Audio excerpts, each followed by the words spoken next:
A luz azulada do tablet iluminou meu rosto enrugado, mas o que li na tela fez meu sangue gelar e ferver ao mesmo tempo. Sou Zoraide, tenho 72 anos e fui auditora da Receita Federal por 4 décadas. Meu filho Rogério acabou de cometer o maior erro fiscal e moral da vida dele, esquecendo-se de que sua mãe ganha a vida caçando fraudes. Lembro-me de quando Rogério era pequeno, correndo pela casa com os joelhos ralados, sempre pedindo um curativo e um beijo para sarar. Hoje, o menino que eu embalei nos braços se transformou em um homem de 45 anos, que acredita que a mãe é apenas uma velha senil, uma peça de mobília antiga que ocupa espaço e gasta dinheiro. Eu estava na minha poltrona de couro marrom, aquela que comprei com meu primeiro bônus de produtividade há 30 anos, com uma xícara de café fumegante na mão. O aroma forte do café recém-passado, que normalmente me traz paz, agora parecia ter o cheiro amargo da traição. O e-mail estava ali, brilhando com uma crueldade digital.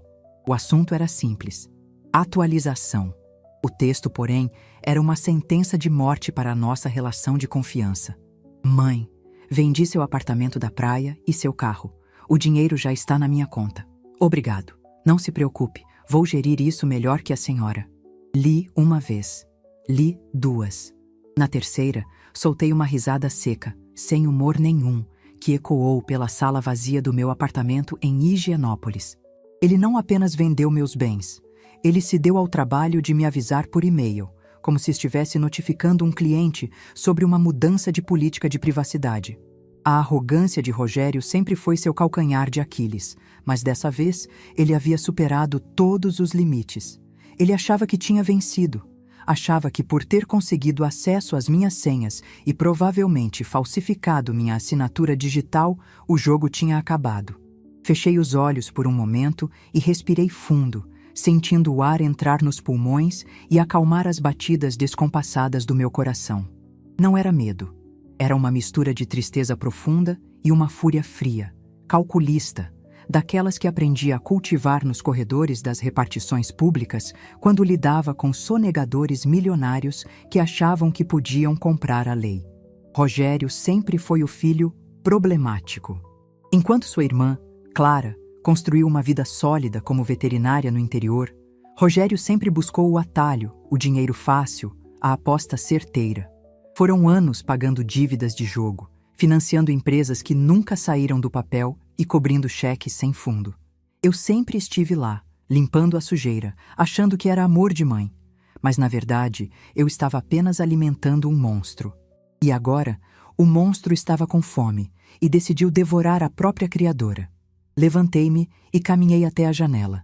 A cidade de São Paulo lá fora parecia cinza e indiferente, mas minha mente estava clara como cristal. O apartamento da praia, no Guarujá, era meu refúgio. O carro, um sedã confortável que eu mal usava, era minha independência. Ele vendeu tudo, provavelmente por um valor muito abaixo do mercado, para conseguir liquidez rápida. O dinheiro na conta dele, ele deve estar se sentindo o rei do mundo agora. Deve estar planejando viagens, carros novos, talvez pagar agiotas que eu nem sabia que existiam. O que Rogério esqueceu, na sua ganância cega, é que eu passei a vida inteira analisando documentos, rastreando laranjas e desmontando esquemas complexos de ocultação de patrimônio. Ele esqueceu que eu conheço cada vírgula do Código Civil e cada brecha do sistema bancário. E, acima de tudo, ele esqueceu que eu já desconfiava dele há meses. Caminhei até minha escrivaninha de madeira maciça, onde mantenho meus papéis organizados com a precisão de quem nunca deixou um centavo sem explicação. Abri a segunda gaveta, a única que fica trancada à chave, e retirei uma pasta vermelha. Na capa, apenas uma etiqueta escrita à mão com minha letra cursiva e firme. Plano B. Abri a pasta. Ali não havia apenas papéis. Havia a armadilha perfeita. Há 6 meses, percebi que alguns documentos sumiam e reapareciam no meu escritório. Notei acessos estranhos no meu computador pessoal. Em vez de confrontá-lo e ouvir as mentiras de sempre, fiz o que sei fazer de melhor. Auditei minha própria vida. Deixei iscas. Facilitei o acesso a certas contas que pareciam principais, mas eram monitoradas.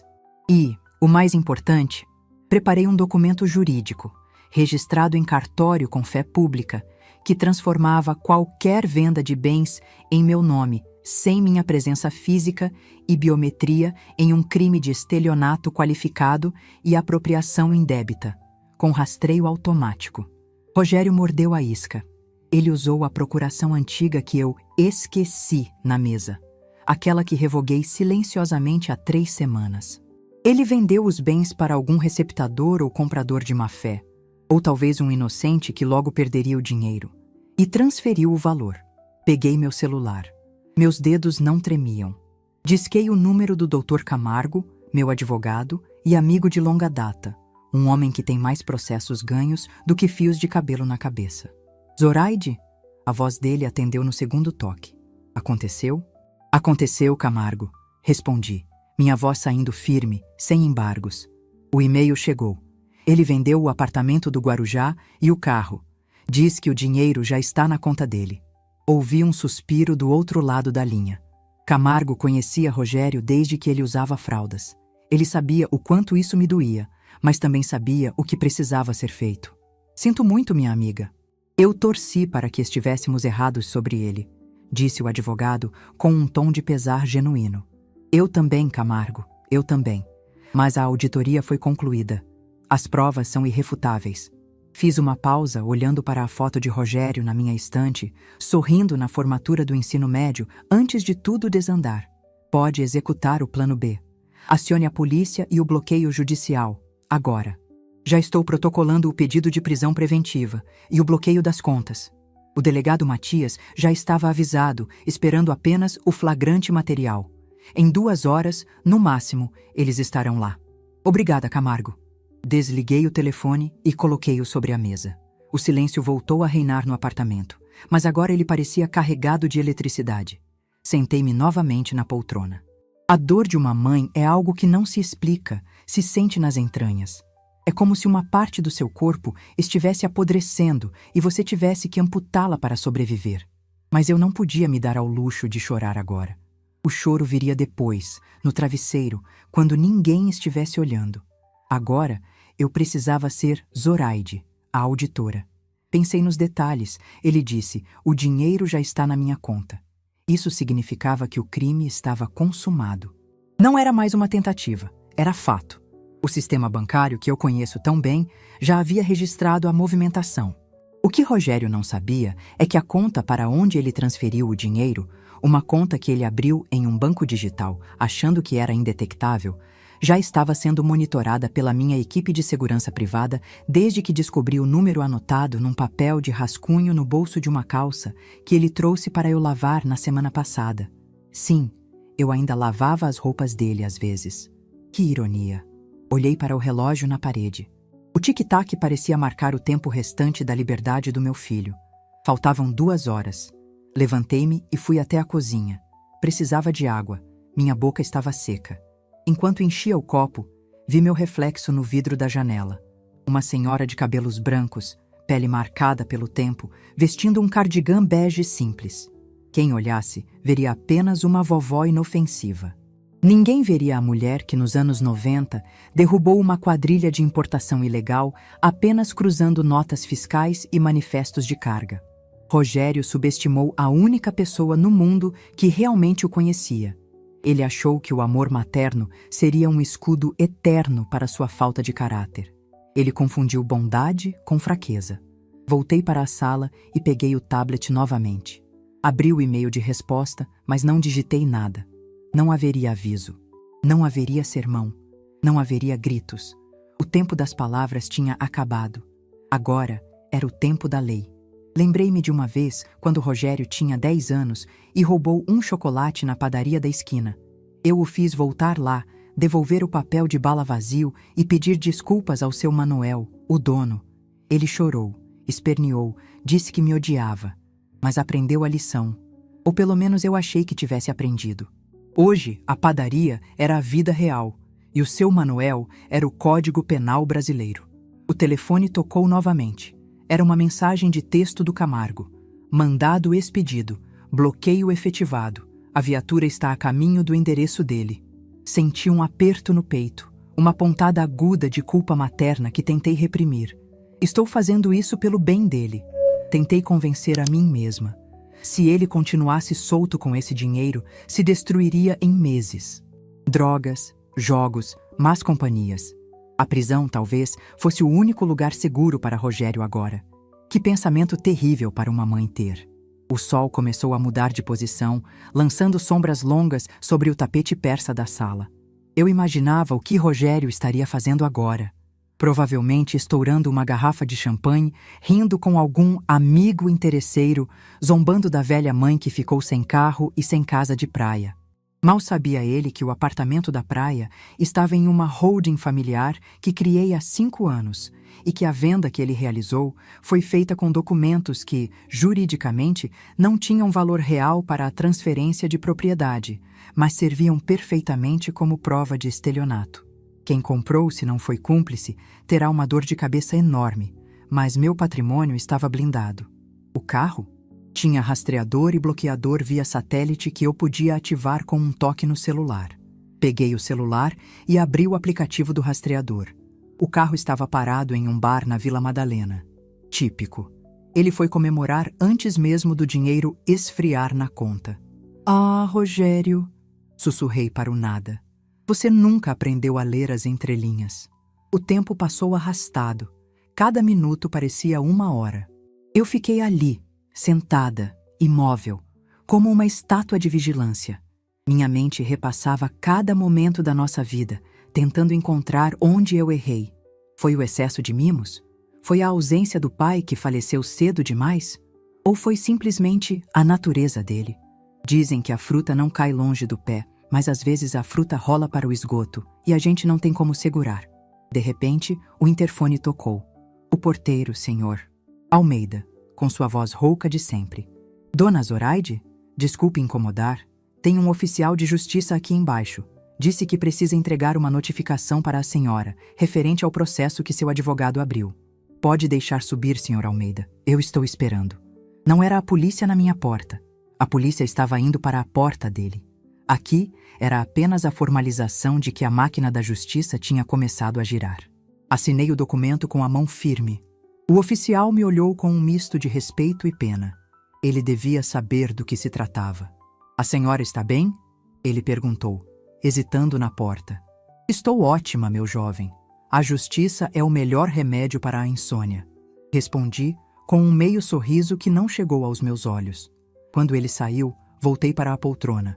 Faltavam 10 minutos para as 2 horas que Camargo mencionou. Imaginei a cena. A campainha tocando no apartamento de luxo que Rogério alugava e que eu pagava o fiador. Ele, talvez de roupão, ou vestido para sair, abrindo a porta esperando um delivery de comida ou bebida, e dando de cara com o distintivo, o choque, a negação. Mas minha mãe não faria isso. Ah, meu filho. Sua mãe faria qualquer coisa para te ensinar que o crime não compensa, até mesmo te colocar atrás das grades. Meu celular vibrou. Era Rogério. O nome dele piscava na tela. Ele devia ter visto o bloqueio na conta bancária antes da polícia chegar. O dinheiro tinha sumido. Ou melhor, tinha sido congelado judicialmente. Ele estava ligando desesperado. Deixei tocar. 1, 2, 3 vezes. No 4º toque, a chamada caiu na caixa postal. Logo em seguida, outra ligação. Desta vez, do Camargo. Eles chegaram, Zoraide. Ele está sendo detido agora. Fechei os olhos e uma lágrima solitária escorreu pelo meu rosto, perdendo-se nas rugas da minha bochecha. Não era uma lágrima de arrependimento. Era uma lágrima de luto pelo filho que eu gostaria de ter tido e de despedida do filho que eu realmente tinha. Obrigada, Camargo. Disse apenas. Levantei-me, fui até a cozinha e joguei o resto do café frio na pia. Lavei a xícara, sequei-a e guardei-a no armário. Tudo no seu devido lugar. A ordem precisava ser mantida. A bagunça que Rogério fez na minha vida estava prestes a ser arrumada da maneira mais dolorosa possível. Voltei para a sala, peguei o tablet e, finalmente, comecei a digitar a resposta para o e-mail dele. Não para que ele lesse agora, pois ele não teria acesso a nada por um bom tempo, mas para registrar, para documentar, como a boa auditora que sou. Escrevi apenas uma frase, curta e direta, como um balanço final de fim de ano. Filho, na contabilidade da vida, o passivo a descoberto sempre cobra juros altos. Espero que você tenha guardado o recibo da sua liberdade. Enviei. O som de enviado do tablet soou como um veredito final no silêncio do apartamento. Agora começava a segunda parte do meu plano. Porque prender Rogério era apenas o começo. Eu precisava descobrir quem o ajudou a falsificar tudo e recuperar cada centavo, não pelo dinheiro, mas pela honra do meu nome. E eu tinha a leve impressão de que a sujeira era muito maior do que apenas um filho ingrato vendendo o carro da mãe. Caminhei até a janela novamente e observei uma viatura da polícia passando lá embaixo, com as sirenes desligadas, mas as luzes girando, tingindo a rua de vermelho e azul. A vida continua, e eu, Zoraide, ainda tinha muito trabalho a fazer. O silêncio que se instalou no meu apartamento após a confirmação da prisão de Rogério não era de paz, mas de estudo. Enquanto a cidade de São Paulo continuava sua barulhenta sinfonia de buzinas e sirenes lá fora, aqui dentro, no meu escritório, com cheiro de cedro e lustramóveis, o ambiente se transformou em uma sala de guerra. Não perdi tempo chorando. As lágrimas que derrubei antes já tinham secado, e o sal na minha pele servia apenas para me lembrar de que eu estava viva e lúcida. Caminhei até a estante e peguei meus óculos de leitura, aqueles com a armação grossa que Rogério vivia, dizendo que me deixavam com cara de velha ranzinza. Coloquei-os no rosto. Eles não eram para estilo, eram para ver a verdade nas entranhas dos pixels. Sentei-me diante do computador, não o tablet de antes, mas o desktop robusto que mantenho atualizado. A primeira coisa que fiz foi acessar o portal do cartório digital. Rogério, na sua pressa amadora, deixou rastros digitais tão largos quanto uma avenida. Ele achou que, por ter minhas senhas bancárias, tinha o controle total. Mas ele esqueceu que a venda de um imóvel requer uma escritura pública. Lá estava ela. A escritura de compra e venda, lavrada digitalmente há 2 dias. Meus olhos correram pelas linhas com a velocidade de quem passou 40 anos fazendo exatamente isso. O tabelião era de uma cidadezinha no interior do Paraná. Estranho. Por que registrar a venda de um imóvel do Guarujá num cartório do Paraná? A resposta era óbvia para mim. Facilitação. Alguém lá dentro fez vista grossa para a falta de biometria presencial, aceitando uma assinatura digital que eu jamais autorizei. Mas o que realmente prendeu minha atenção foi o comprador. Litoral Investimentos e Participações Ltda. Um nome genérico, sem rosto, sem alma. Copiei o CNPJ. Abri uma nova aba no navegador. Não usei o Google. Usei as bases de dados públicas da Junta Comercial e do Sintegra, ferramentas que para a maioria das avós são grego, mas para mim são como tricô. Basta puxar um fio para o casaco inteiro se desmanchar. A empresa tinha sido aberta há apenas 3 meses. Capital social, R$100 mil. Sócios, 2 nomes que eu nunca tinha ouvido falar, provavelmente laranjas. Pessoas humildes que vendem o CPF por trocados sem saber que estão entrando num esquema milionário. O endereço da sede? Um terreno baldio na periferia de Diadema. Eu já tinha visto isso 1000 vezes. Rogério não vendeu meu apartamento para um comprador legítimo. Ele o entregou para uma quadrilha especializada em lavar dinheiro e tomar bens de idosos. Foi nesse momento que senti aquela velha faísca acender no meu peito. Não era azia, nem palpitação. Era adrenalina. A mesma que eu sentia quando, nos anos 90, encontrava a discrepância de 1 centavo num balanço de uma multinacional e sabia que aquilo escondia um rombo de milhões. Levantei-me para esticar as pernas. Meus joelhos estalaram, um lembrete cruel de que meu corpo não acompanhava mais a velocidade da minha mente. Caminhei até o armário de arquivos físicos. A pasta Plano B ainda estava sobre a mesa, mas agora eu precisava de algo mais antigo. Abri uma caixa no fundo do armário, cheia de disquetes e CDs velhos, mas também de cadernetas de anotações. Encontrei o que procurava. Minha agenda de contatos de 2010, o ano da minha aposentadoria. Folheei as páginas amareladas até encontrar a letra M. Matias. O delegado que prendeu Rogério era um bom homem, mas ele lidava com o crime imediato. Eu precisava de inteligência fiscal.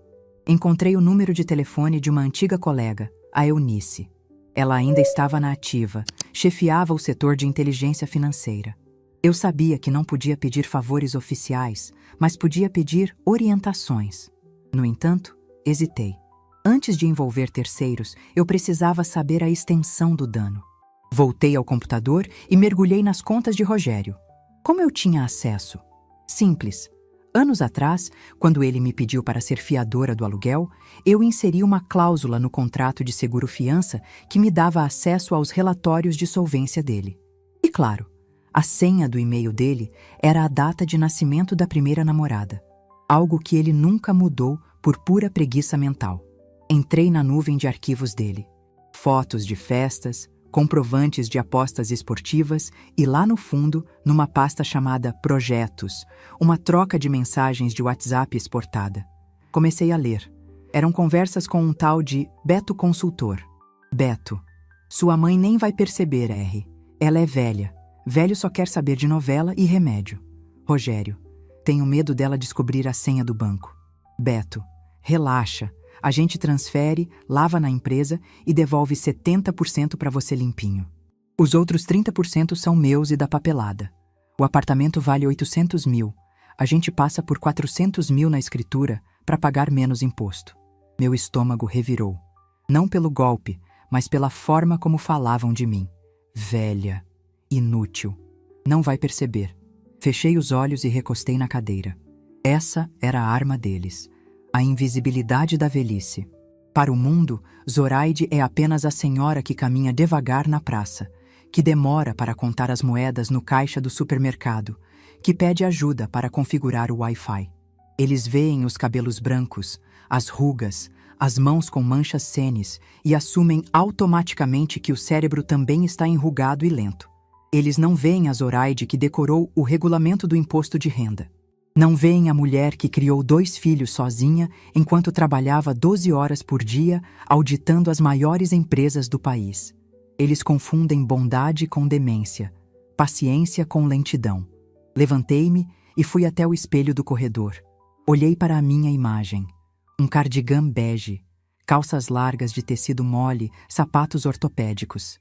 Era o uniforme perfeito, a camuflagem ideal. Durante anos, eu me ressenti dessa invisibilidade. Ficava irritada quando o garçom entregava a conta para o meu filho, mesmo sendo eu quem puxava o cartão.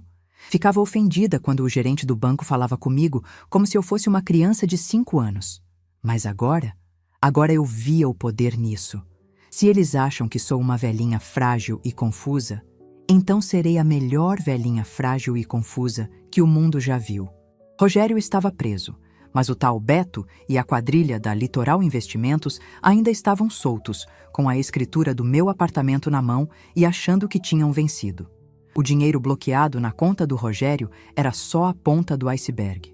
Eles deviam ter outros esquemas. Sorri para o espelho. Um sorriso que não chegava aos olhos, um sorriso de predador. Vocês gostam de brincar com vovós? Perguntei ao meu reflexo. Então a vovó vai brincar com vocês. Voltei para a mesa. O telefone fixo tocou. Era um número desconhecido. Meu coração não acelerou. Ele entrou em ritmo de compasso, frio e constante. Eu sabia quem poderia ser. O bloqueio judicial nas contas do Rogério deve ter alertado os comparsas. Eles deviam estar tentando entender o que aconteceu. Atendi, deixando minha voz tremer levemente, impostando aquele tom agudo e vacilante que tantas vezes usei para me livrar de telemarketing. Alô? Quem fala? Dona Zoraide? Uma voz masculina, suave, excessivamente simpática. Aqui é o Roberto, sou amigo do Rogério. Tudo bem com a senhora? Beto, o consultor, o mentor da desgraça do meu filho. Ah, oi, meu filho. O Rogério, ele não está aqui. Ele saiu, eu acho. Fiz uma pausa, fingindo confusão. Quem é você mesmo? Roberto, dona Zoraide. Um colega de trabalho.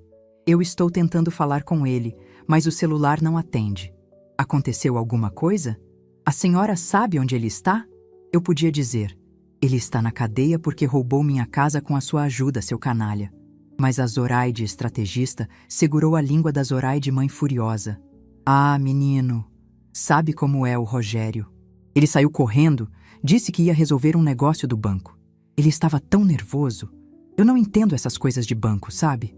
É tudo muito moderno, muito aplicativo. Eu só queria meu chá.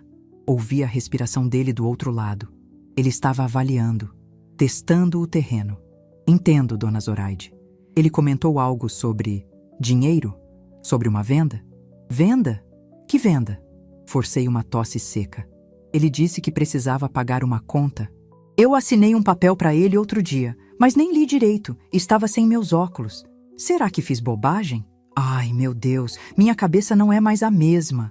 Fique tranquila, a senhora não fez bobagem, ele disse, e eu quase pude ouvir o sorriso aliviado e predatório dele. Escuta, se ele ligar, diz para ele me chamar urgente. É sobre o trabalho. O Rogério é um ótimo rapaz, estamos ajudando ele a investir. Tá bom, meu filho. Investir é bom, né? Deus te abençoe. Desliguei. Minha mão, que segurava o telefone, estava firme como uma rocha. Assinei um papel sem ler. A isca foi lançada. Agora, Beto achava que eu era a vítima perfeita. Ignorante, passiva e pior, que eu tinha validado o golpe sem saber. Ele não sabia do bloqueio judicial, ou se sabia, achava que era algum erro do sistema, não uma ação minha. Ele não sabia da prisão ainda. As notícias correm, mas a burocracia policial tem seu tempo. Peguei um bloco de notas e uma caneta tinteiro. Comecei a traçar o plano. O bloqueio do dinheiro recuperaria o valor financeiro, mas não anularia a escritura imediatamente. Para desfazer a venda no cartório, eu precisaria de um processo civil longo. A menos que eu provasse que a Litoral Investimentos era uma fraude sistêmica. Se eu provasse que eles fizeram isso com outros idosos, o Ministério Público cairia matando, e a anulação seria sumária. Eu precisava entrar na toca do lobo. Olhei para o relógio. Eram 4 da tarde. O cartório do Paraná já devia estar fechando, mas os dados digitais estavam ali. A Litoral Investimentos tinha comprado outros 4 imóveis nos últimos 6 meses, todos de proprietários com mais de 70 anos, todos em áreas nobres. Todos revendidos semanas depois por preços abaixo do mercado para terceiros de boa-fé, lavando o dinheiro e tornando a recuperação do imóvel quase impossível para a vítima original. Eles eram rápidos. Eu precisava ser mais. Liguei novamente para o Dr. Camargo. Zoraide? Novidades? O Rogério já está sendo processado na delegacia, informou ele. Esqueça o Rogério por 1 minuto, Camargo. O buraco é mais embaixo. Descobri a empresa que comprou o apartamento. É um esquema de estelionato em série contra idosos. Ouvi o barulho de papéis sendo movidos do outro lado. Camargo sabia quando eu entrava no modo auditora. Você não vai sossegar só com a prisão dele, vai? Ele é meu filho, Camargo, mas é um criminoso. E, pelo visto, um criminoso incompetente que se associou a tubarões. Se eu não derrubar os tubarões, eles vão comer o Rogério vivo lá dentro da cadeia ou aqui fora quando ele sair. Eles vão cobrar o prejuízo dele. O que você quer fazer? O tal do Roberto, o Beto, ligou aqui. Acha que sou uma velha senil. Eu confirmei a suspeita dele. Quero marcar um encontro com ele. Zoraide, isso é perigoso. Camargo alterou a voz. Você não é policial. Não sou policial, sou pior. Sou uma mãe traída e uma auditora aposentada com tempo livre. Escute, Camargo. O dinheiro na conta do Rogério está bloqueado.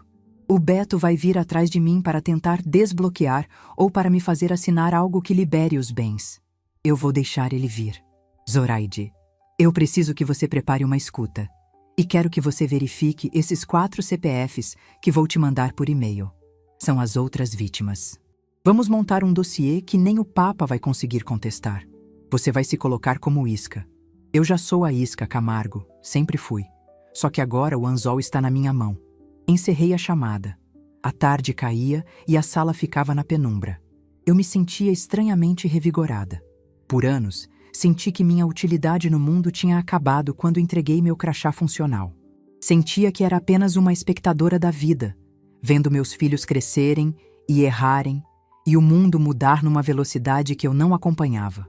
Mas a fraude não muda. A ganância humana é a mesma desde a Babilônia. Os métodos mudam, os computadores ficam mais rápidos, mas o rastro do dinheiro sujo tem o mesmo cheiro podre de sempre. E eu tenho o faro apurado. Fui até a cozinha e preparei um chá. Enquanto a água fervia, olhei pela janela da área de serviço. Vi meu reflexo novamente. Não vi mais a vovó Zoraide. Vi a auditora Zoraide. Aquela que fazia marmanjos de terno suarem frio apenas tirando a tampa da caneta. Rogério queria dinheiro fácil. Ele teria uma lição difícil. E o tal Roberto? Ele teria o azar de descobrir que nem toda senhora de 72 anos passa a tarde fazendo palavras cruzadas. Algumas de nós passamos a tarde cruzando dados fiscais e planejando a destruição de impérios de areia. Voltei para a sala com a xícara fumegante. O e-mail com os CPFs das outras vítimas já estava pronto para ser enviado ao Camargo. Antes de apertar Enviar, adicionei uma linha no corpo do texto. Camargo, solicite também o levantamento da vida pregressa de um tal de Roberto Siqueira, vulgo Beto. O telefone dele é este. Cliquei em enviar. Agora era questão de tempo. O Roberto viria. Ele viria com seu sorriso falso, suas palavras doces e seus contratos fraudulentos, achando que encontraria uma presa fácil. Ele não sabia que estava entrando na jaula da leoa. E a leoa estava faminta por justiça. Sentei-me na minha poltrona, tomei um gole do chá de camomila e esperei. O jogo tinha mudado de tabuleiro. E pela primeira vez em muito tempo, eu estava me divertindo. Pode vir, Beto, sussurrei para a sala vazia. A vovó tem um presente para você. A manhã seguinte amanheceu com um sol pálido, daqueles que não esquentam, apenas iluminam a poeira que a gente insiste em não ver. Eu, no entanto, estava ocupada criando poeira propositalmente. Transformei minha sala de estar, sempre impecável, em um palco de teatro. Espalhei caixas de remédios vazias sobre a mesa de centro. Losartana, simvastatina e até umas vitaminas que nunca tomei. Deixei um chale de tricô jogado de qualquer jeito no sofá e liguei a televisão num volume um pouco mais alto do que o necessário, sintonizada num programa matinal de culinária onde uma apresentadora gritava a receita de um pudim. O cenário estava montado. A vovó Zoraide, a personagem que o tal Beto esperava encontrar, estava pronta para entrar em cena. Dr. Camargo tinha sido rápido. Um motoboy entregou um pacote discreto logo cedo. Dentro, uma caneta esferográfica comum, dessas de plástico azul barato, mas com um microfone de alta sensibilidade embutido e um pequeno dispositivo que parecia um botão de casaco, mas era uma câmera. Coloquei a caneta no bolso do meu cardigã e prendi o botão num vaso de flores artificiais estrategicamente posicionado de frente para a poltrona onde as visitas costumam sentar. Liguei para o número que tinha salvado no dia anterior. Alô? Roberto? Minha voz tremia na medida certa, um vibrato de ansiedade senil. Aqui é a mãe do Rogério, a dona Zoraide. Dona Zoraide, que surpresa boa a senhora me ligar. A voz dele era melosa, como leite condensado estragado. Eu estava preocupado. Tentei falar com o Rogério e nada. Ai, meu filho, aconteceu uma tragédia. A polícia. Levaram meu menino. Solucei, forçando uma lágrima que não existia. Dizem que é por causa do dinheiro, da venda. Eu não entendo nada, Roberto. Estou sozinha aqui, desesperada. O advogado falou um monte de palavras difíceis. Bloqueio, arresto. Eu preciso de ajuda para pagar a fiança, mas o dinheiro sumiu. Houve um silêncio breve do outro lado. Eu podia ouvir as engrenagens da ganância girando na cabeça dele. Com Rogério preso e o dinheiro bloqueado, ele devia estar calculando como salvar a própria pele, ou melhor ainda, como tirar mais proveito da situação.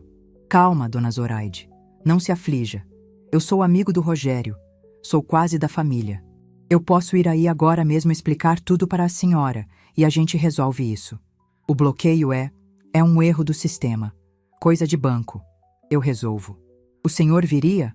Ai, que anjo! Venha, por favor. Eu faço um café. Desliguei e sorri. O sorriso frio da auditora que acabou de encontrar uma nota fiscal fria. Ele mordeu a isca. Ele achava que ia limpar o rastro ou me fazer assinar algo para liberar os bens. Mal sabia ele que estava vindo para o seu próprio interrogatório. Fui para a cozinha. O cheiro de café fresco sempre foi minha arma secreta em negociações difíceis.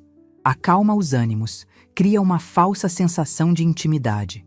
Preparei também um bolo de fubá, daqueles de mistura pronta, bem simples. A casa precisava cheirar a avó. 40 minutos depois, o interfone tocou. Quando abri a porta, tive que me segurar para não revirar os olhos. Roberto, o Beto, era exatamente o tipo que eu imaginava, só que pior. Terno azul marinho, um número menor que o ideal, apertando os braços musculosos de quem passa mais tempo na academia do que lendo livros. Sapatos de bico fino lustrados demais. No pulso, um relógio dourado imenso, falso como a preocupação estampada no rosto dele. Dona Zoraide. Ele estendeu a mão, abrindo um sorriso que mostrava dentes brancos demais, provavelmente lentes de contato dental pagas com o dinheiro de alguma outra viúva. Entre, meu filho, entre. Dei passagem, curvando levemente as costas, arrastando os pés nos meus chinelos de pano. Desculpe a bagunça. Minha cabeça não está boa hoje. É a pressão. Ele entrou, os olhos varrendo o apartamento como um scanner. Ele não olhava a decoração, ele avaliava o valor. O tapete persa, os quadros, a prataria no buffet. Via a cobiça brilhar naqueles olhos castanhos. Que casa bonita a senhora tem. Muito clássica. É tudo velho, meu filho. Tudo velho, igual a dona. Senta aqui. Aceita um café, um bolinho? Aceito sim, obrigado. Enquanto eu servia o café com a mão trêmula, derrubando propositalmente algumas gotas no pires para enfatizar minha fragilidade, ele se acomodou na poltrona, bem de frente para a câmera escondida no vaso de flores. Então, dona Zoraide, o Rogério me contou que a senhora estava querendo vender o apartamento da praia para ter uma velhice mais tranquila, não foi? Ah, a audácia! Ele estava tentando reescrever a história na minha cara. Foi. Eu assinei aquele papel, né? Mas agora a polícia diz que foi roubo. Eu não entendo. O Rogério disse que o dinheiro estava na conta, mas o advogado falou que o juiz trancou tudo. Sentei-me no sofá, ajeitando o chale. Roberto, você que entende dessas modernidades, como a gente tira o dinheiro de lá? Eu preciso ajudar meu filho. Beto tomou um gole do café, fez uma careta quase imperceptível. Eu tinha feito o café fraco de propósito e colocou a xícara na mesa, empurrando uma caixa de remédio para o lado. Veja bem, dona Zoraide, o sistema judiciário é complicado. Eles bloqueiam por precaução. Mas a Litoral Investimentos, a empresa que comprou o apartamento, é muito séria. Eu sou consultor deles. O que aconteceu foi um mal-entendido. Para liberar o dinheiro e ajudar o Rogério, a gente precisa provar que a venda foi legítima, que a senhora quis vender. Mas eu quis? Perguntei, piscando os olhos em confusão. Eu nem lembro de ter ido ao cartório.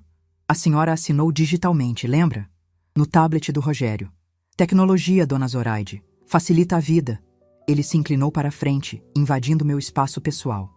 Se a senhora assinar um documento agora, uma declaração de fé pública retroativa, dizendo que autorizou tudo, o juiz solta o dinheiro e o Rogério amanhã mesmo.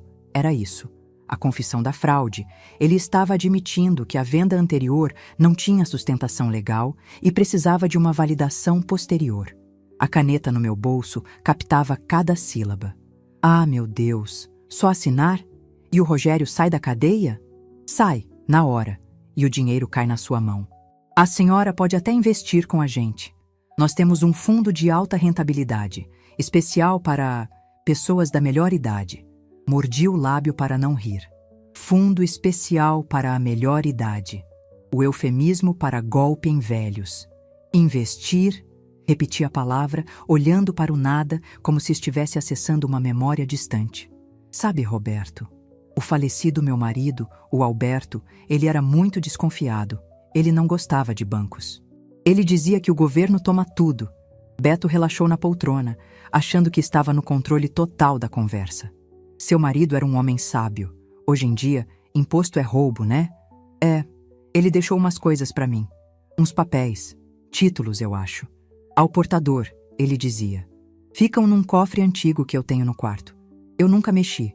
Tenho medo de não valer nada ou de dar problema com a... Como chama mesmo? Aquele leão? A Receita Federal? Os olhos de Beto quase saltaram das órbitas.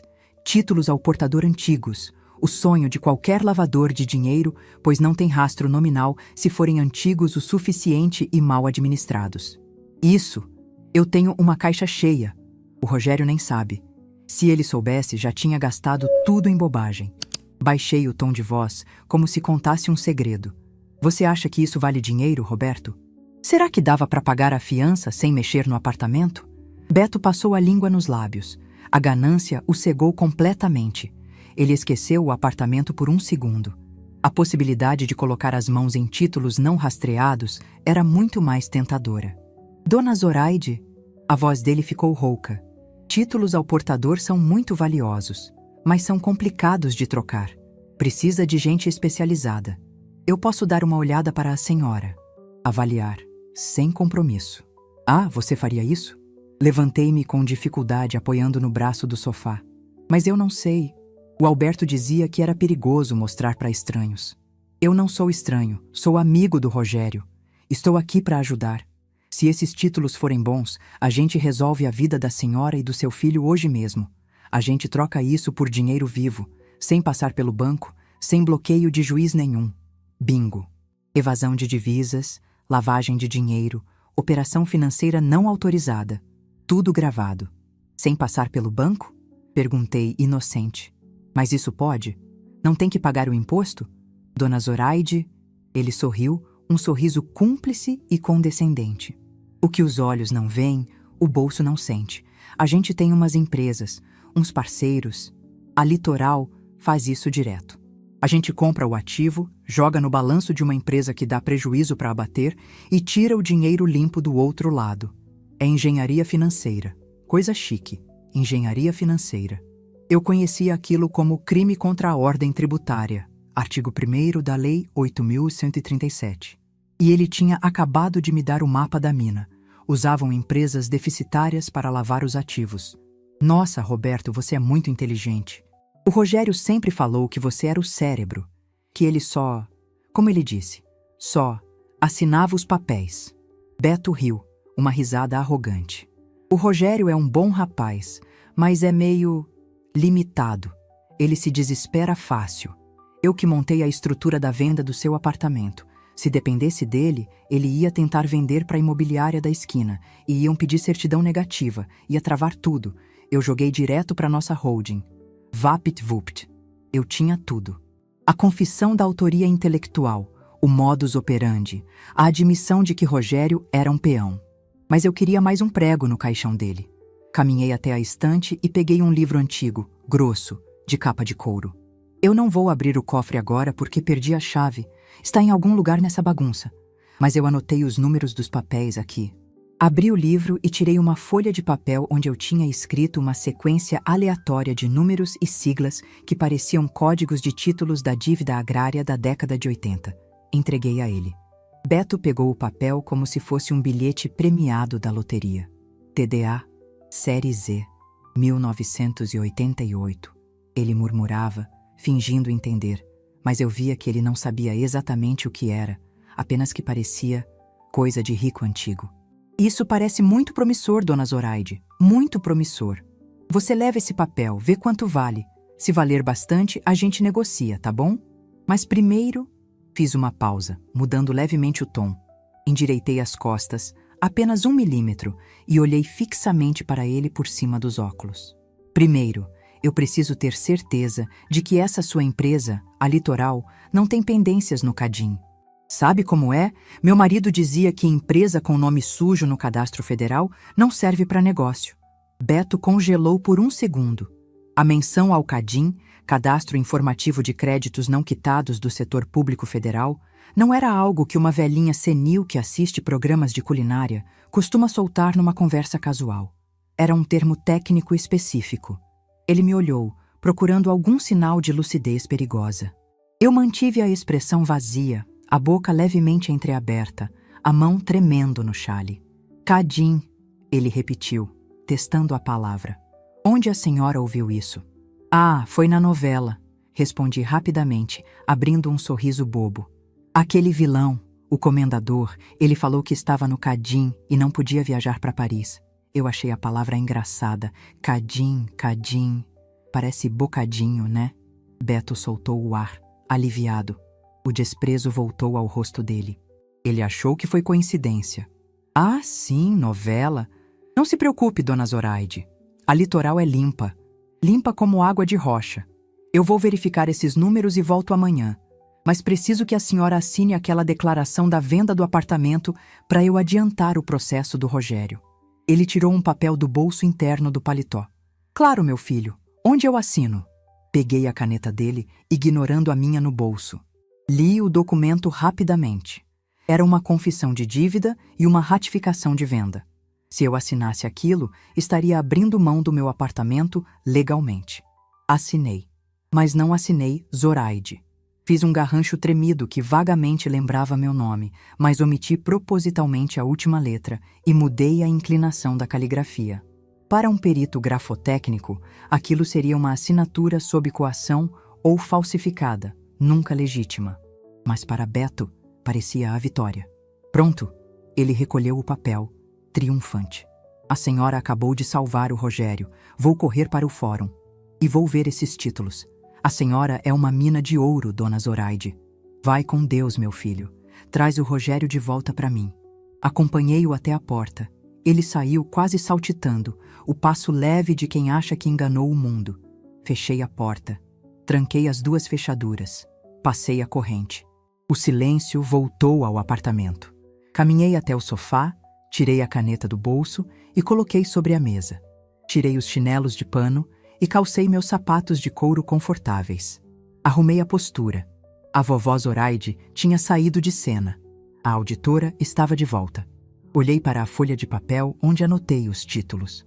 Eram números aleatórios, sim, mas a sequência formava, para quem soubesse ler criptografia básica, a data de hoje e o número do artigo do Código Penal para estelionato. Uma piada interna que ele nunca entenderia.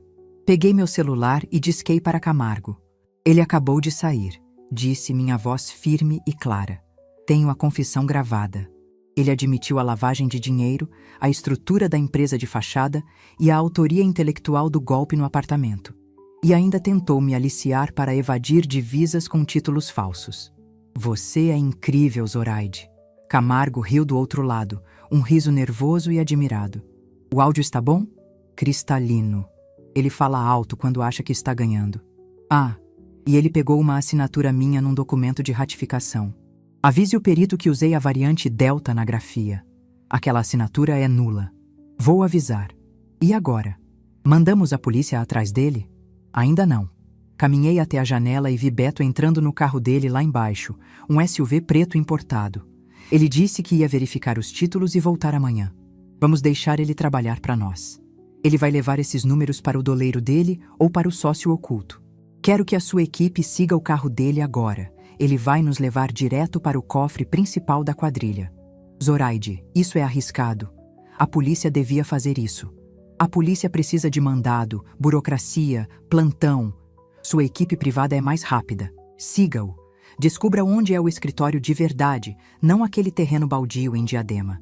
Quando tivermos o endereço onde o dinheiro físico fica, aí entregamos tudo para o delegado Matias de bandeja. Observei o carro de Beto arrancar, cortando o trânsito com arrogância.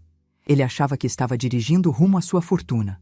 Na verdade, estava guiando o carro fúnebre da sua própria liberdade. Ele me chamou de mina de ouro, Camargo. Comentei, sentindo um gosto metálico na boca. Ele tem razão. Só esqueceu que o ouro é um metal pesado. E quando cai na cabeça de alguém, esmaga. Desliguei o telefone. Fui até a mesa de centro e comecei a recolher as caixas de remédio vazias. Guardei cada uma no lugar. Dobrei o chale. Desliguei a televisão que ainda passava a receita de pudim. A sala voltou a ser impecável, organizada. Sentei-me na minha poltrona de couro e peguei o tablet verdadeiro. Acessei o sistema de rastreamento que Camargo tinha compartilhado comigo. Um ponto vermelho se movia no mapa da cidade, representando o carro de Beto. Ele estava indo para o centro, para a região da Bolsa de Valores antiga. Claro, onde os velhos lobos se escondem. O ponto parou em um prédio comercial na rua Líbero Badaró. Dei zoom no mapa. Edifício mercantil. Um prédio antigo, cheio de escritórios de advocacia e contabilidade. O lugar perfeito para esconder segredos em plena vista. Anotei o endereço. Meu filho Rogério estava preso, comendo quentinha numa cela fria, pagando pelo erro de ter subestimado a mãe. Mas Roberto ia pagar por ter subestimado uma classe inteira. Ele achou que a velhice era sinônimo de estupidez. Eu ia ensinar a ele que a velhice é apenas um acúmulo perigoso de experiência. O ponto vermelho no mapa piscou. Te peguei, sussurrei. A caçada tinha deixado de ser uma defesa. Agora era um ataque total. E eu tinha a munição perfeita. Mas o que eu não esperava era que, ao puxar esse fio, eu estava prestes a derrubar não apenas um golpista de viúvas, mas alguém que eu conhecia do meu passado na Receita. Alguém que eu achei que já estivesse morto ou aposentado. A tela do tablet brilhou com uma notificação de e-mail do Camargo. Dossiê Roberto Siqueira. Anexo. Abri o arquivo. A foto do RG de Roberto era recente, mas havia uma observação no rodapé da ficha criminal dele. Filho de Aguinaldo Siqueira. Parei. O ar fugiu dos meus pulmões. Aguinaldo Siqueira. O maior sonegador que eu tentei prender em 1998 e que escapou por um erro processual que nunca engoli. O homem que riu na minha cara no tribunal. Roberto não era apenas um golpista aleatório que encontrou meu filho. Aquilo era hereditário. E agora, pessoal? Um sorriso lento se formou no meu rosto. Não o sorriso da vovó, nem o da auditora. Era o sorriso da justiça poética. Olá, Júnior, disse para a foto no tablet. Vamos terminar o que comecei com seu pai. O ar-condicionado do carro blindado do Dr. Camargo mantinha a temperatura em agradáveis 22 graus. Mas lá fora, na rua Líbero Badaró, o centro velho de São Paulo fervia. Não pelo calor do sol, que já se escondia atrás dos prédios cinzentos, mas pela movimentação atípica que parou o trânsito. 3 viaturas da Polícia Civil e 2 carros descaracterizados da Receita Federal bloqueavam a entrada do edifício mercantil. Eu observava tudo através do vidro escurecido, sentindo uma calma gelada, quase cirúrgica. Minhas mãos, repousadas sobre o colo, não tremiam. Eu não vestia mais o cardigan bege e os chinelos de pano da vovó Zoraide. Hoje, eu estava com meu terninho azul marinho de corte reto, sapatos de salto baixo mais firmes e um lenço de seda no pescoço. A maquiagem era leve, apenas para disfarçar a palidez da idade, e meus óculos de leitura pendiam de uma corrente dourada. A auditora tinha voltado ao trabalho de campo. Eles entraram há 10 minutos, disse Camargo, olhando o relógio de pulso ansiosamente. O delegado Matias disse que o flagrante está configurado. Encontraram máquinas de contar dinheiro e documentos falsos logo na recepção. O Roberto é descuidado, comentei, sem desviar o olhar da porta giratória do prédio. Ele herdou a ganância do pai, mas não a inteligência. Aguinaldo Siqueira jamais deixaria uma máquina de contar cédulas na recepção. Você tem certeza que quer subir, Zoraide? Camargo perguntou, virando-se para mim. Isso não é lugar para uma senhora de 72 anos? Completei, arqueando uma sobrancelha. Camargo, eu passei 40 anos revirando lixo fiscal de gente muito mais perigosa que esse moleque. Eu quero ver a cara deles. Eu preciso que eles vejam a minha cara. Não a cara da mãe enganada, mas a cara do pesadelo deles. O celular de Camargo tocou. Ele atendeu, ouviu por alguns segundos e desligou. O perímetro está seguro. O delegado Matias autorizou nossa subida. Parece que o tal Beto está tentando negociar, dizendo que tem imunidade diplomática ou alguma asneira assim. Abri a porta do carro. O barulho da rua invadiu meus ouvidos. Sirenes, buzinas, gritos de curiosos. Respirei fundo aquele ar carregado de monóxido de carbono e justiça. Caminhei até a entrada do prédio, ignorando os olhares dos policiais fardados que faziam a contenção. Eles abriram caminho quando viram o Dr. Camargo e, principalmente, quando viram a determinação no meu passo. O elevador antigo cheirava a óleo e madeira velha. Enquanto subíamos para o 10º andar, repassei mentalmente os últimos passos. Beto tinha ido ao escritório verificar os títulos falsos que eu lhe dei. Ao tentar negociá-los com o doleiro da quadrilha, o sistema de alerta que a minha amiga Eunice, da inteligência financeira, havia plantado nas redes bancárias, disparou. Eles morderam a isca de metal, achando que era carne fresca. A porta do elevador se abriu e o caos se revelou. O escritório da Litoral Investimentos era, na verdade, um andar inteiro decorado com um luxo duvidoso. Móveis de mogno escuro, tapetes grossos e quadros abstratos que certamente serviam para ocultar mais do que apenas a parede. Policiais reviravam gavetas, agentes da Receita lacravam computadores. E no centro da sala principal, algemado com as mãos para trás, estava Roberto Beto Siqueira. Ele gritava, o rosto vermelho, o suor escorrendo pela testa, manchando o colarinho da camisa cara. Isso é um abuso de autoridade. Vocês não sabem com quem estão lidando. Eu sou um consultor financeiro respeitado. Aqueles títulos são de uma cliente, eu só estava avaliando. O delegado Matias, um homem corpulento com cara de poucos amigos, apenas anotava algo em uma prancheta, ignorando os protestos. Avaliando com uma máquina de contar dinheiro e 3 passaportes falsos na mesa, Roberto? Matias respondeu, sem levantar os olhos. Foi nesse momento que eu entrei no campo de visão dele. O som dos meus saltos no piso de madeira fez Beto virar a cabeça. Os olhos dele se arregalaram.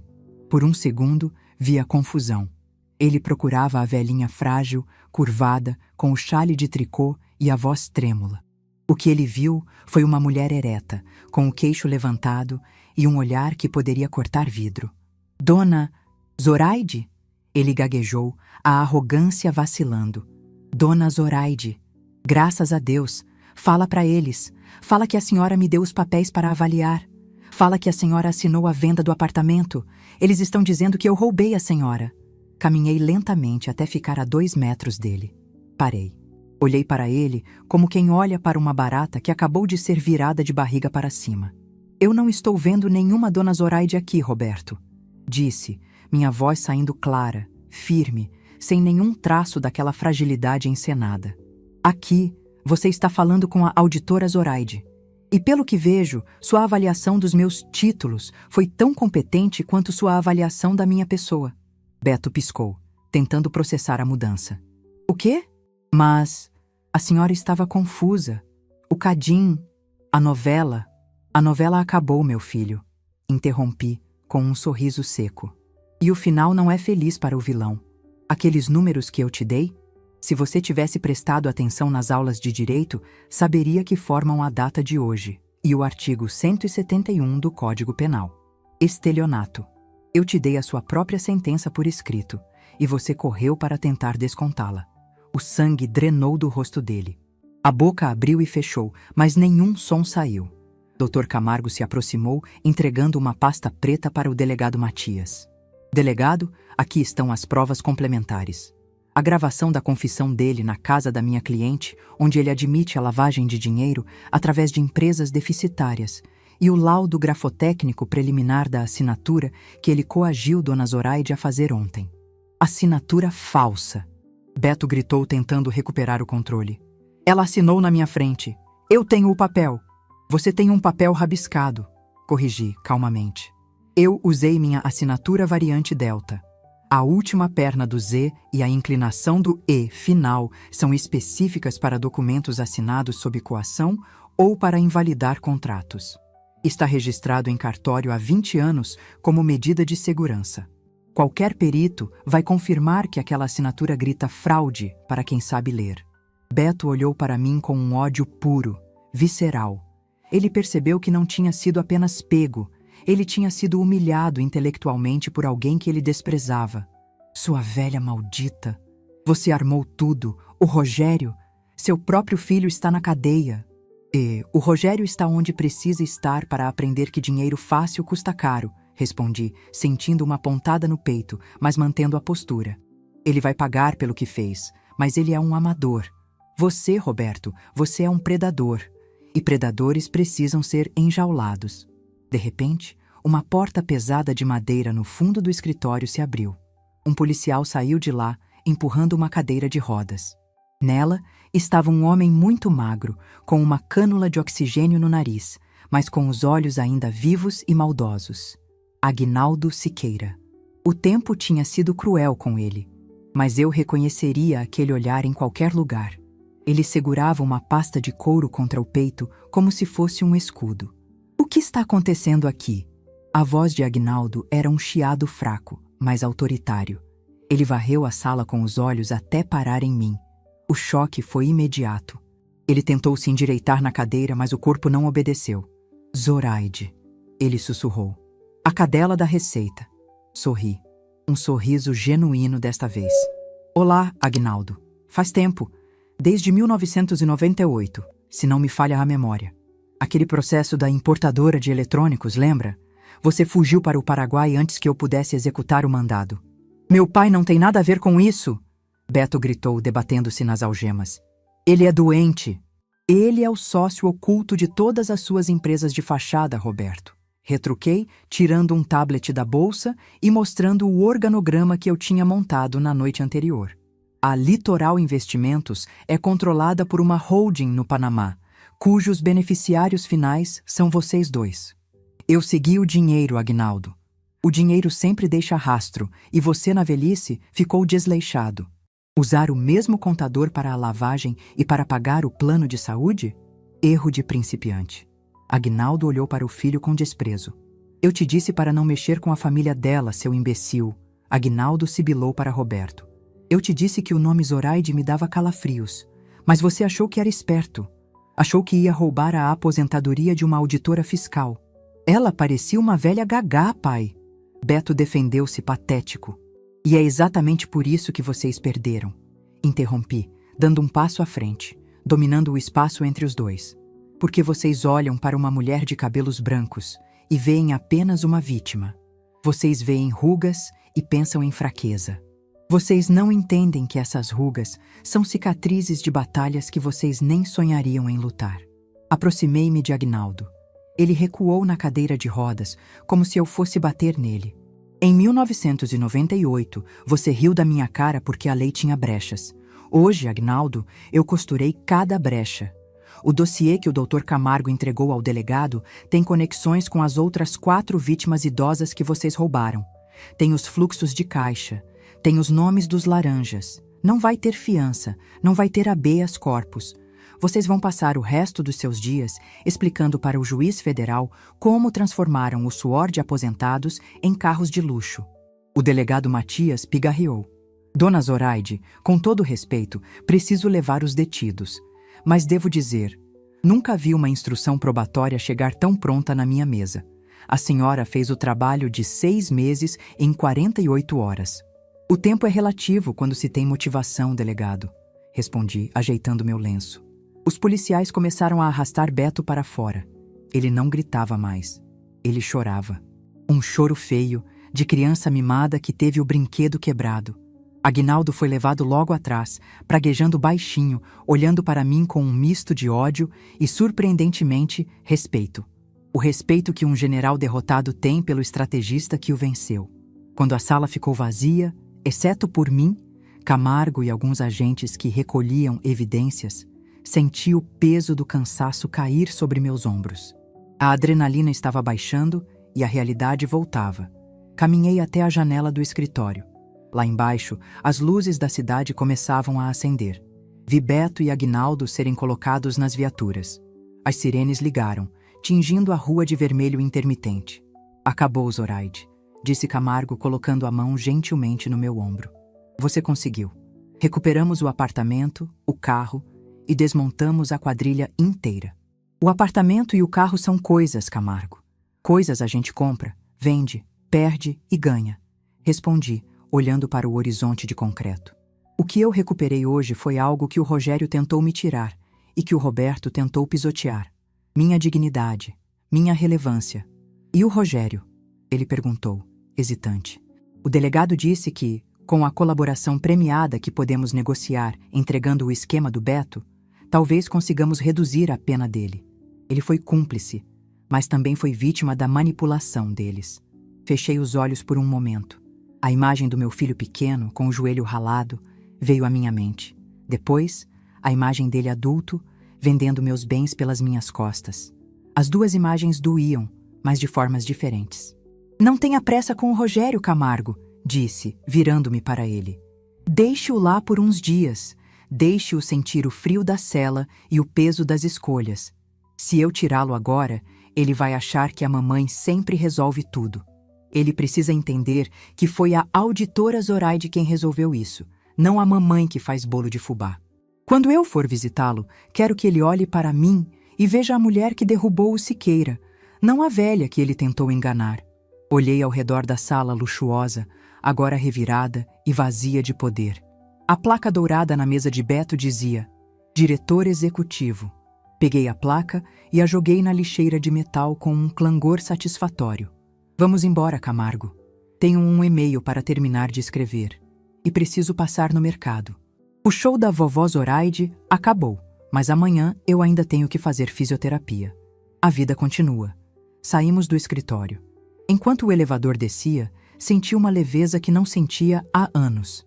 Eles acharam que tinham roubado meu passado e comprometido meu futuro, mas esqueceram que o presente pertence a quem está atento. E eu, Zoraide, nunca estive tão acordada. Lá fora, a noite de São Paulo parecia menos hostil. O ar estava mais fresco. Entrei no carro e, pela primeira vez em 2 dias, permiti-me relaxar os músculos das costas. O império de papel de Roberto e Aguinaldo tinha queimado. E quem riscou o fósforo fui eu. Para onde agora, Zoraide? Perguntou o motorista. Para casa, respondi. Tenho que regar minhas plantas. Elas, ao contrário de certas pessoas, sabem que precisam de raízes fortes para sobreviver. Enquanto o carro se afastava do centro, peguei meu celular. Havia uma notificação do banco. Desbloqueio judicial de bens em análise. O sistema era lento, mas funcionava. Sorri. A engrenagem voltou a girar a meu favor. Mas o jogo não tinha acabado completamente. Rogério ainda era uma ponta solta. E eu sabia que a conversa que teríamos no parlatório do presídio seria a mais difícil da minha vida. Derrubar bandidos experientes é fácil. Eles seguem a lógica do lucro. Salvar um filho que se perdeu na própria mediocridade, isso exigiria uma auditoria na alma, não apenas nos livros contábeis. E eu estava pronta para isso também. Afinal, eu sou Zoraide, e ninguém me aposenta da minha própria vida. O som metálico da porta de ferro se fechando atrás de mim ecoou pelos corredores frios do centro de detenção provisória como o carimbo final em um processo complexo. O cheiro ali era uma mistura de desinfetante barato e desesperança, um odor que grudava na roupa e na alma. Mas eu, Zoraide, não estava ali para me desesperar. Eu estava ali para fazer a auditoria mais difícil da minha vida, a auditoria do caráter do meu próprio filho. Caminhei pelo corredor acompanhada pelo Dr. Camargo e um agente penitenciário que me olhava com curiosidade.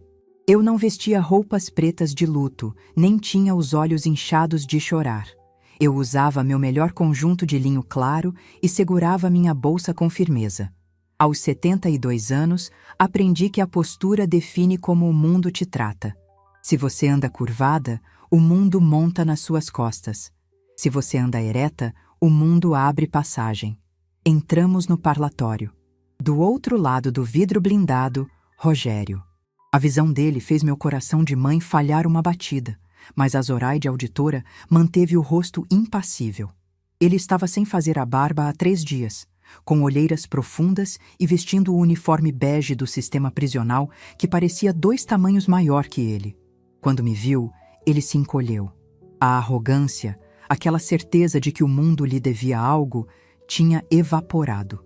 O que restava era um menino assustado de 45 anos.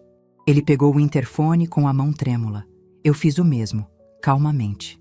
Mãe, a voz dele saiu quebrada, um sussurro rouco. Me tira daqui, por favor. Eu não sabia. O Beto disse que era seguro. Ele disse que a senhora nem ia notar. Respirei fundo. A frase, a senhora nem ia notar, doeu mais do que o roubo em si.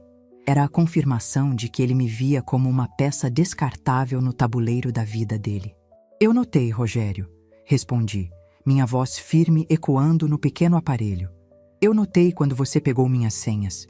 Eu notei quando você falsificou minha assinatura. E eu notei quando você decidiu vender o lugar onde eu pretendia descansar meus ossos, ouvindo o mar. Você subestimou a única pessoa que sempre limpou sua barra. Eu ia devolver.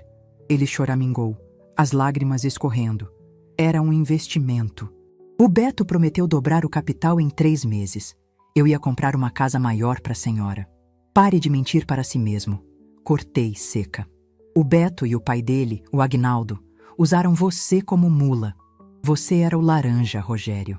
Se eu não tivesse intervindo, se eu não tivesse acionado o plano B e prendido vocês, hoje você estaria respondendo sozinho por lavagem de dinheiro internacional, enquanto eles estariam bebendo pinha colada no Caribe com o meu dinheiro. Rogério arregalou os olhos. A realidade do que eu dizia começou a penetrar na névoa de autopiedade dele. A senhora sabia de tudo? Eu sou auditora fiscal aposentada, meu filho. Eu passei a vida caçando gente que achava que era mais esperta que a lei. Você achou mesmo que ia me enganar com um e-mail e uma transferência bancária? Encostei a testa no vidro frio. Eu te coloquei aqui, Rogério. Eu dei as provas para o delegado. Ele recuou, como se tivesse levado um tapa físico. O choque, a traição, a incredulidade passaram pelo rosto dele. Você me prendeu? Sua própria mãe? Sim, porque a liberdade que você tinha estava te matando. Você estava se afundando em dívidas, jogos e más companhias. A prisão é ruim, meu filho, mas o cemitério é definitivo. Fiz uma pausa, deixando o peso das palavras assentar. Eu te amo demais para deixar você continuar sendo um canalha. O silêncio que se seguiu foi pesado. Rogério abaixou a cabeça e chorou. Não o choro de manipulação de antes, mas um choro de derrota. Pela primeira vez na vida, ele encontrou um limite que não podia contornar com charme ou promessas vazias. Olhei para o Dr. Camargo, que assentiu discretamente. Era a hora da negociação. Escute bem, Rogério, retomei. O Dr. Camargo negociou uma colaboração premiada. Você vai confirmar tudo o que sabemos sobre o esquema do Siqueira. Vai entregar as contas, os nomes, tudo. Com isso, e sendo réu primário, sua pena será reduzida. Talvez você saia em pouco tempo com tornozeleira. Ele levantou a cabeça, uma fagulha de esperança nos olhos. E depois? A senhora paga a fiança? Eu volto para casa? Sorri, mas foi um sorriso triste. Não, a fiança será paga com o dinheiro que sobrou na sua conta bloqueada, se sobrar. E você não volta para a minha casa. O apartamento de Higienópolis é meu santuário. Quando você sair, vai ter que trabalhar. De verdade. Sem mesada, sem investimentos, sem atalhos. A Clara, sua irmã, arrumou uma vaga para você na fazenda de um conhecido, limpando baias e cuidando de animais. Trabalho braçal, honesto, que faz suar e calejar a mão. Limpar bosta de cavalo? Mãe, eu tenho diploma. Você tem um diploma que nunca usou e uma ficha criminal que acabou de estrear. A escolha é sua. Ou colabora e vai trabalhar no campo para reconstruir sua dignidade, ou fica aqui e enfrenta o Agnaldo Siqueira no pátio da prisão sem a proteção da mamãe. Rogério olhou para as próprias mãos. Ele sabia que não tinha escolha. A vida mansa tinha acabado. A mãe que passava a mão na cabeça tinha morrido. Em seu lugar estava a mulher que exigia respeito. Eu vou colaborar. Ele sussurrou. Desculpa, mãe. Não me peça desculpas com palavras, Rogério. Peça com atitudes. Daqui a alguns anos, a gente conversa sobre perdão. Desliguei o interfone e me levantei. Não olhei para trás enquanto saía. Minhas pernas tremiam um pouco agora, a adrenalina baixando, mas meu espírito estava leve. Eu tinha amputado a gangrena para salvar o paciente. Doeu, mas era necessário. 3 meses depois. O som das ondas quebrando na areia era a única música que eu precisava. Estava na varanda do meu apartamento no Guarujá. Sim, o mesmo apartamento que foi vendido e recuperado. A brisa do mar bagunçava meus cabelos brancos e o cheiro de maresia preenchia meus pulmões. A batalha jurídica foi intensa, mas rápida. Com o dossiê que montei e a confissão chorosa de Rogério, a quadrilha Litoral Investimentos foi desmantelada. Agnaldo Siqueira teve sua prisão domiciliar revogada ao descobrirem que ele continuava operando crimes de casa, e o filho dele, o arrogante Beto, estava aprendendo que na cadeia não existe imunidade diplomática para golpistas. Recuperei o apartamento e o carro. O dinheiro que Rogério tinha gastado antes do bloqueio foi perdido, claro, mas considerei isso o preço do curso intensivo de realidade que ele estava fazendo. Meu celular vibrou sobre a mesa de vidro. Era uma mensagem da Eunice, minha amiga da inteligência financeira. Zoraide, Aquela palestra que você deu semana passada para os novos auditores foi um sucesso. O superintendente quer saber se você aceita prestar consultoria num caso de fraude imobiliária em Santos. Disse que precisa do seu olhar clínico. Sorri. Aos 72 anos, eu não estava mais invisível. Pelo contrário, eu tinha me tornado uma lenda nos corredores da Receita. A vovó auditora, eles me chamavam. Deixei que chamassem. Eu gostava. Mostrava que eles entendiam que idade não é prazo de validade, é patente. Tomei um gole da minha água de coco e olhei para a foto no porta-retratos que eu tinha trazido. Era uma foto nova que a Clara me mandou ontem. Rogério, mais magro, bronzeado de sol, usando botas de borracha e segurando as rédeas de um cavalo. Ele não estava sorrindo, estava sério, concentrado, mas parecia real. Pela primeira vez em anos, meu filho parecia um homem, não um menino brincando de viver. A Clara me disse que ele reclama da dor nas costas todo dia, mas que nunca faltou ao serviço. Disse que ele está aprendendo o valor de ganhar R$ 50 com o suor do rosto, em vez de ganhar 50 mil com a mentira. É um começo. A estrada da redenção é longa e cheia de pedras, mas pelo menos agora ele está caminhando com os próprios pés. Ajeitei o chale nos ombros.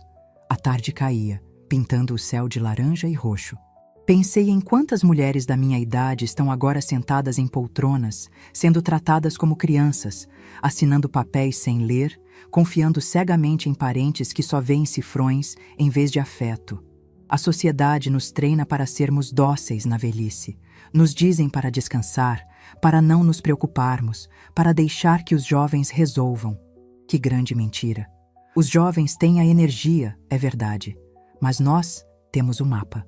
Nós conhecemos os atalhos e principalmente sabemos onde estão os buracos onde a gente pode cair. Eu quase caí num desses buracos. Quase deixei que a mágoa e a surpresa me paralisassem quando li aquele e-mail maldito. Mas lembrei de quem eu era. Eu não sou apenas a dona Zoraide, a velhinha que faz bolo e tricô. Eu sou a soma de todas as batalhas que venci, de todos os relatórios que auditei, de todas as fraldas que troquei e de todas as lágrimas que engoli para continuar em frente. Levantei-me e fui até o parapeito da varanda. Lá embaixo, na calçada, um grupo de jovens passava rindo, sem olhar para cima, sem notar a senhora observando. Eles não sabiam e nem precisavam saber. O poder real não precisa de plateia. Ele precisa de resultados. Meu telefone tocou novamente. Era o Dr. Camargo. Zoraide? Só para avisar. O juiz homologou a anulação definitiva da escritura. O apartamento é seu, livre e desembaraçado, com proteção vitalícia de patrimônio. Ninguém vende nenhuma torneira desse lugar sem sua biometria e a minha contra-assinatura. Obrigada, Camargo. Você é um anjo, mesmo cobrando honorários de demônio. Ele riu. E você, minha amiga, é perigosa. Nunca mais me dê um susto desses. Não prometo nada.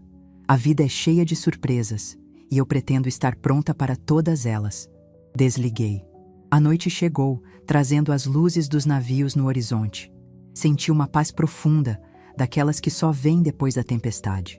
Eu tinha salvado meu patrimônio, mas mais importante, tinha salvado minha família da ruína moral. Entrei na sala e fechei a porta de vidro, abafando o som do mar. Olhei para o meu reflexo no vidro escuro. As rugas ainda estavam lá, os cabelos brancos também. Mas nos meus olhos havia um brilho que eu achei que tivesse perdido. O brilho da utilidade. O brilho da competência. Fui até a cozinha preparar um chá. Enquanto a água fervia, peguei o tablet para ler as notícias. O mundo continuava girando, cheio de problemas, fraudes e confusões. E eu? Eu estava aqui, com meu chá, minha inteligência e meu plano B sempre atualizado na gaveta. Porque envelhecer não é deixar de ser protagonista da sua própria história. É apenas mudar o estilo da narrativa. Antes, eu escrevia com a pressa da juventude. Agora, escrevo com a precisão da experiência. E ai de quem tentar rasurar minhas páginas. Sorri para a xícara fumegante, sentindo o calor aquecer minhas mãos. Nunca subestime uma mulher que já viu de tudo, inclusive o fundo do poço, e decidiu que lá não era lugar para ela. A vovó voltou. E a vovó não está para brincadeira.